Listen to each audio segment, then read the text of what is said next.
And welcome to the 2012 Midwest Furfest at the Hyatt Recency O'Hare in Rosemont, Illinois. This is our room right here.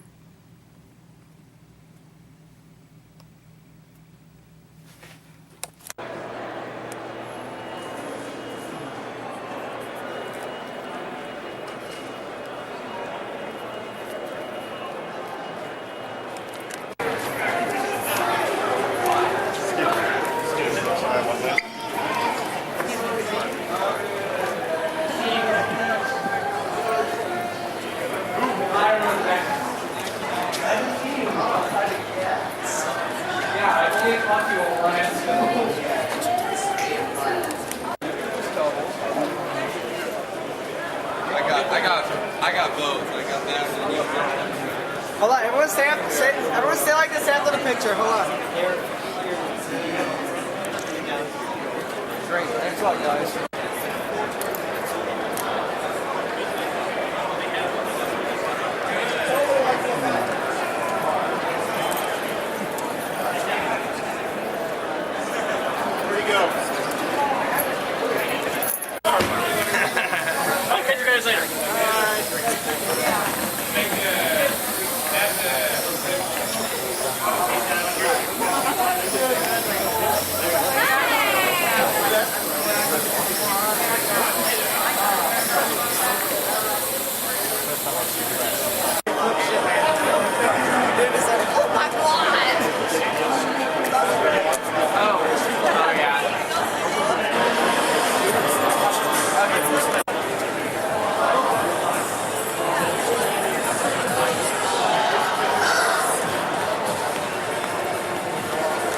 What's happening? Oh, sure. That's my floor. We're like, Alright,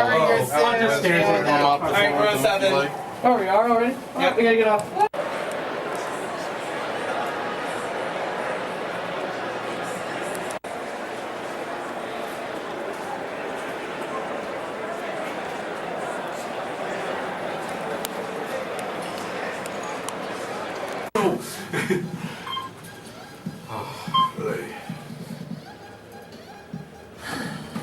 Time for Uncle Coggy Story Hour.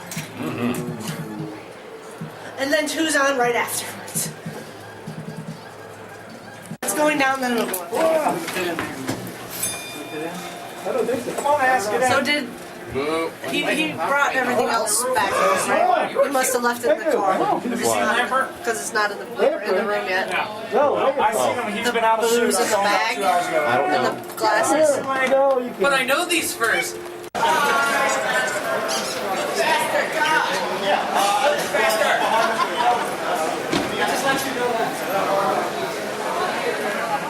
I'll go. Hope that's okay. I perform all over the world. Quite literally. I performed on 4 different continents. I performed on some incontinents. That was cheap. I'm sorry. I'm not going to go there. And pretty much it's always the same thing. I just get up here and prattle on about nothing really in particular. And everybody's like, oh, that was great. I'm like, boy, you people are easily amused, aren't you? All furries are. But that's true. Furries are a unique breed. We are unlike other people. Why is that? I was at a science fiction convention this past weekend. Now, I do not for one moment want to start up any kind of war or hate between the fandoms. That's not my goal. There shouldn't be either. We are all imaginers. We are all dreamers. Not one of us should look down on another. I've occasionally talked to people about other fandoms, like the Twilight fans. Oh, I'm sorry, what? The Twilight fans? But you don't like Twilight fans? So what you're saying is these people are into something that you view as being childish and infantile, and you don't understand it, and therefore it's something to be derided. Does that sound familiar to you, Fluffy?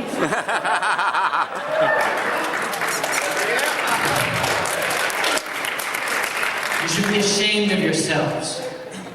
We are all dreamers. Just because our dreams have different characters in them is not one reason for one to look down on another. There is, however, reason for furries to be proud. And why is that? We are all dreamers, but we have one thing that the other fandoms tend not to have. They have imagination, we have creativity. It's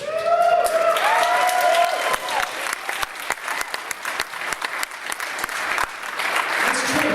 Anyone can imagine. When a studio comes out with a movie, we're like, oh, that movie is great. I wish I was part of that universe. I am going to wear the uniform that they wear. I'm going to make myself up like they do. I am going to become one of them. And then they got all upset if somebody comes in with the uniform isn't perfectly right, or the makeup is askew a little bit. They say, that's off canon. You are bad. That's no good. You are a bad fan. Furries are not following a model. We make our own fandom. We create our own world. We make our own dreams and choose to live in them. If you guys want to go live in somebody else's dream, that's fine. We'll stick to ours. Thank you very much.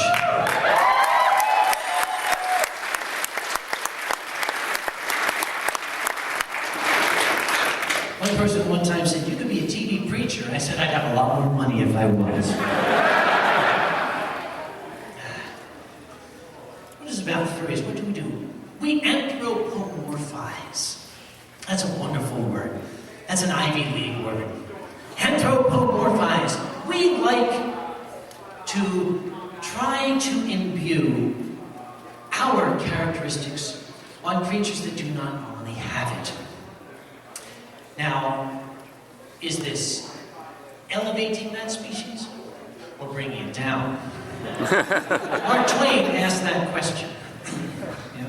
When we think of dogs as ourselves, does it elevate the dog or denigrate the dog? But this is something human beings have done since time immemorial.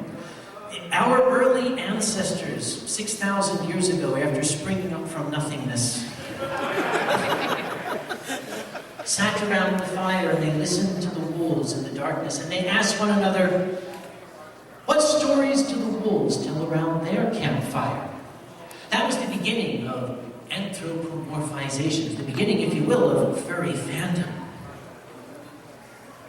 I will note, for those of you who have been either to Africon or to any convention between now and then, what I do is I tell stories about things that have happened to me. Let's face it, I can't have a whole hell of a lot happen to me in just 2-3 months. So it's going to be pretty much the same stories. And Lord willing, they'll go the same way because I tell the truth the whole time. If anything comes out, different, I'm lying. Or just not remembering. I don't know why my memory would go. It must be my advanced age. So if anybody out there says, oh, it was all the same stuff, I'm sorry, I can't have shit happen to me 24 hours a day. As I recently said to one person, I like getting new stories to tell. I just don't like the getting of new stories to tell. Anybody out here familiar with Mercedes Lackey and Larry Dixon? They're wonderful, wonderful people. Misty, as she likes to be called, she's been writing about furry stuff since, before many of you were born. I met them at a furry convention in California. Oh, probably before many of you were born, because I am old. And they're wonderful people. Now, one thing we have in common, both of us, or all of us I should say, have worked in wildlife rehabilitation. I used to take in hawks who were homeless alcoholics. And I would get them on a nice 12-step plan, and they would all stand up, and they'd be like, yes, I'm a hawk, I'm an alcoholic. And no, that's not true, I made that up. I mended broken wings. I fixed them when they were ill. Fished lead sinkers out of ospreys' crops. Tried to undo the damage done by mankind to wildlife. Sort of an uphill battle. One person said to me one time, dude, you just spent 4 months trying to get this one red-tailed hawk back to health. What's the point? And I quoted to him an ancient story. Some of you may have heard it. If not, you're going to hear it tonight. The story of the old man and the starfish. The same principle.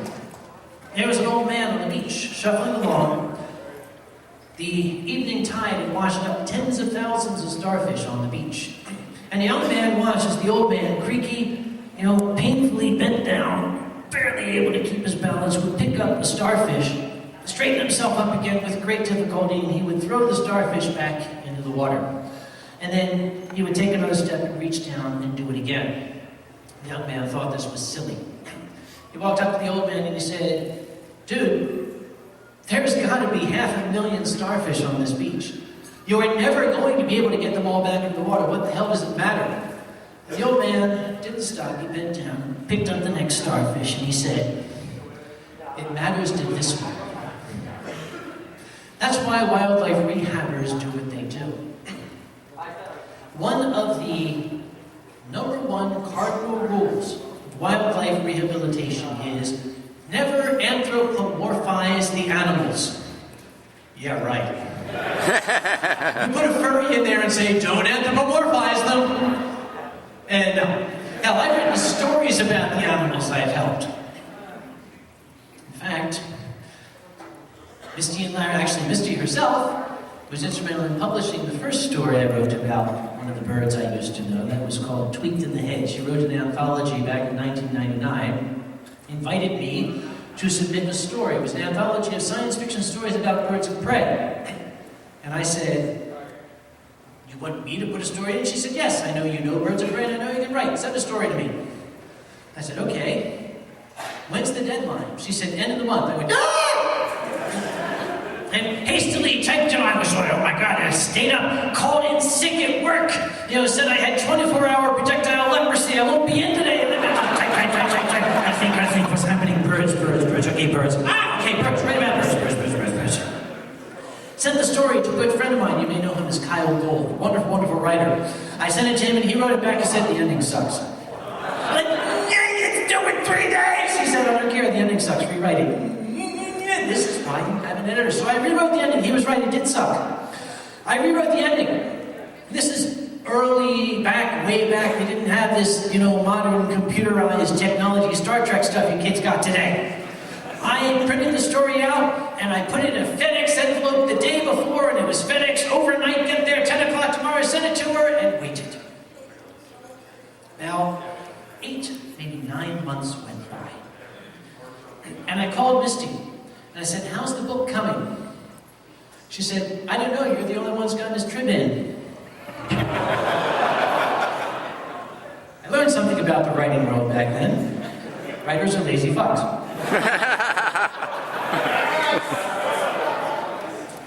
That was the first story. I will tell you now, I haven't told anybody yet. I'm going to tell all you guys, this is great. She contacted me again a couple months ago and said, "Want to do it again?" I said, "Sure. When's the deadline?" She said, "End of the month."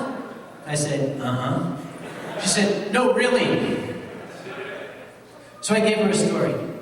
It's coming out in about 2 weeks, December 2nd. It is in her Elemental Masters series. It's called Elemental Magic. Look it up. You'll see an Uncle Kage story, one that's almost true.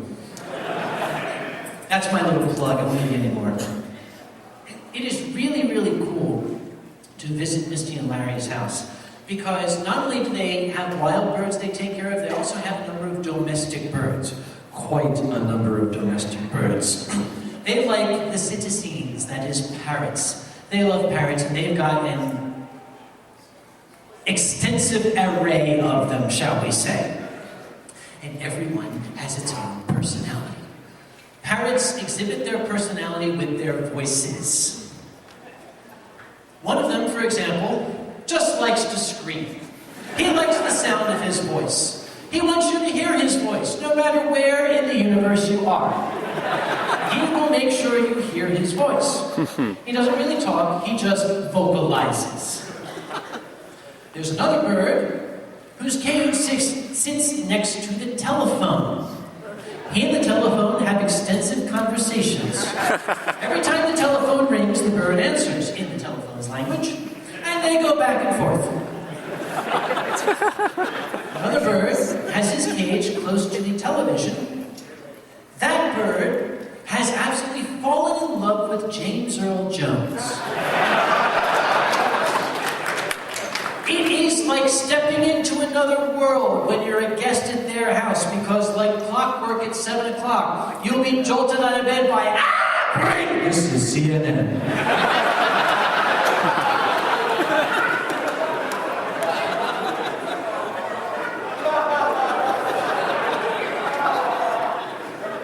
Do we anthropomorphize animals? Of course we do. We're furries. That's what we're all about. Don't anthropomorphize animals. Who came up with that? That's like saying, don't name the baby until it can discuss Nietzsche with you. A belief I personally share. Do not name the baby because it might wind up on the menu, and Mr. Chu will talk about that later.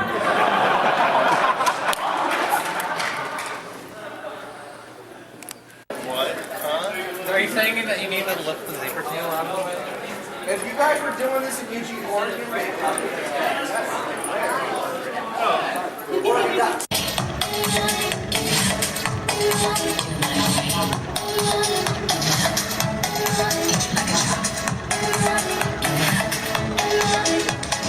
always nice to see you, says the man behind the counter. You're the woman has come in, she is shaking her umbrella. And I look her all the way as it comes in there alone and pretending not to see them. And instead I pull them up.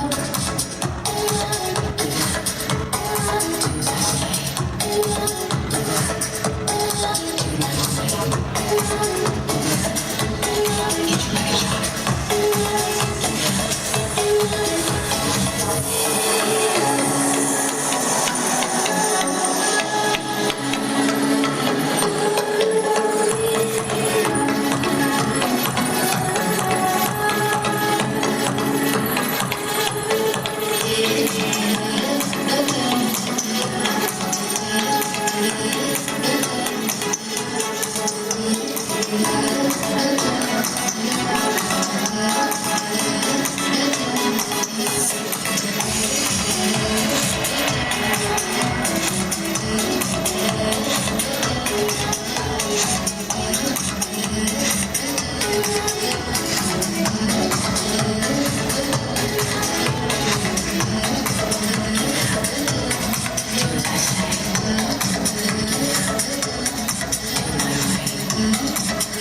so you got one coming. And then there's a first module. And there's a little tiny little Wago strip on there, and those things break. Dispatchers requested you take. Got a hot rail.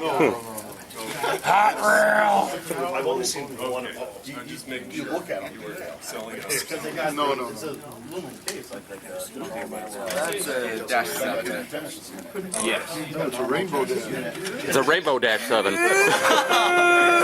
Only way it can be a Rainbow Dash 7 is if No, you say that. Rainbow I have actually seen Railroad Simulator. Yeah. Somebody did up a bunch of Dash 9s to look like the main 6.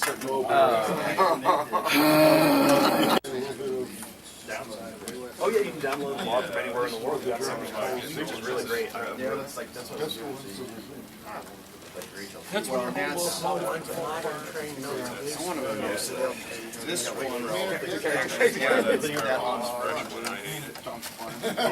Two metal ones. right? He's got it set to the same People setting. have to put gaps on to fly. Oh. And they go, but it's still idiocy. It's half the speed or so. Come on, Bobby. Just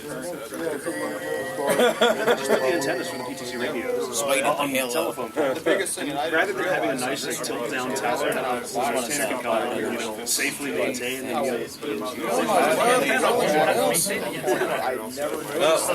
stop pressuring. No, don't do that. You're going to pull the slack out. Do it from further ahead.